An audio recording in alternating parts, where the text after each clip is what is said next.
अंबेडकर की प्रतिमा क्षतिग्रस्त करने वालों को गिरफ्तार करने की मांग। जिले में बाबा साहेब की प्रतिमा को क्षतिग्रस्त करने वाले आरोपियों को गिरफ्तार करने की मांग को लेकर भीमसेना जिलाध्यक्ष अशोक बैरवा ने जिला कलेक्टर को ज्ञापन सौंपा। भीमसेना जिलाध्यक्ष अशोक बैरवा ने बताया कि टोंक जिले में 14 अप्रैल से 25 जून के मध्य अब तक 4 जगहों पर ग्राम द्वारका नगर, दत्तवास, गोपालपुर, नटवाड़ा, खजूरिया पंचायत घास में संविधान निर्माता बाबा साहेब भीमराव अंबेडकर की प्रतिमा को क्षतिग्रस्त किया गया, जो कि ग्रामवासियों ने समय रहते संबंधित थाने में मुकदमा भी दर्ज करवा दिया था। साथ ही संदिग्ध लोगों के नाम भी दिए गए थे।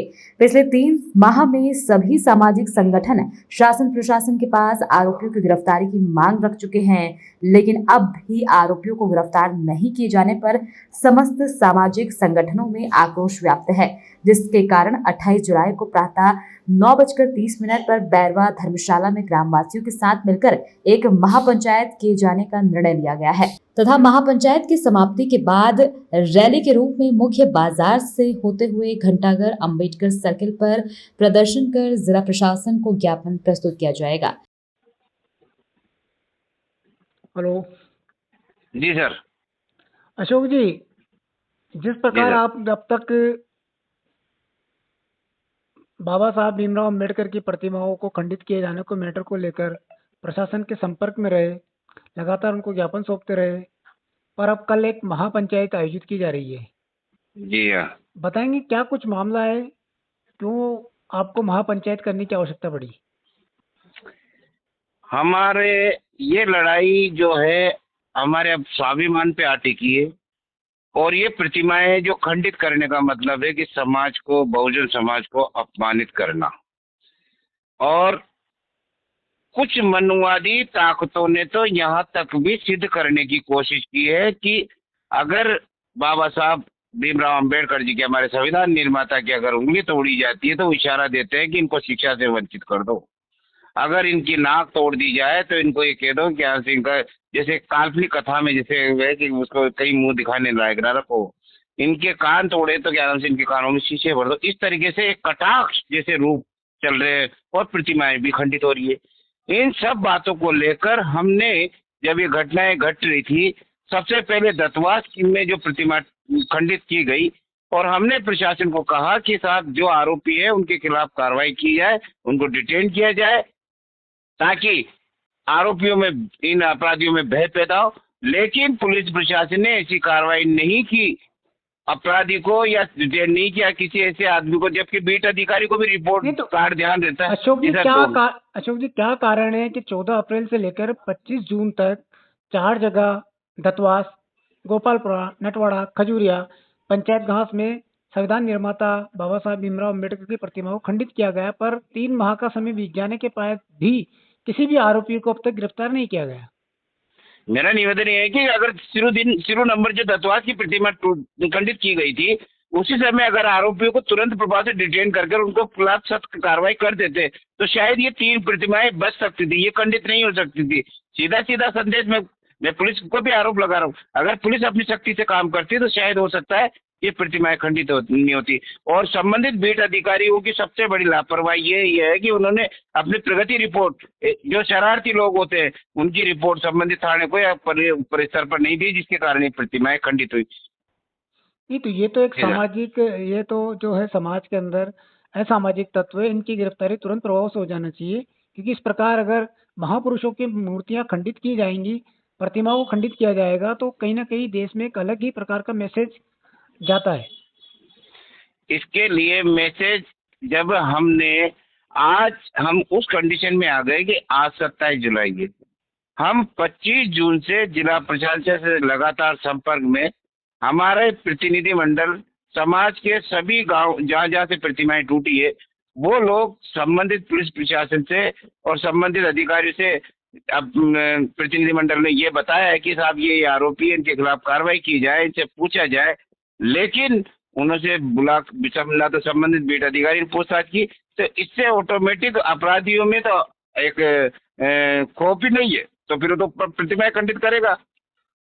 ये तो उसे तो बात की जाए तो ये एक निवाई विधानसभा और टोंक विधानसभा दोनों ही जगहों पर इस प्रकार की वारदातों को अंजाम दिया गया है।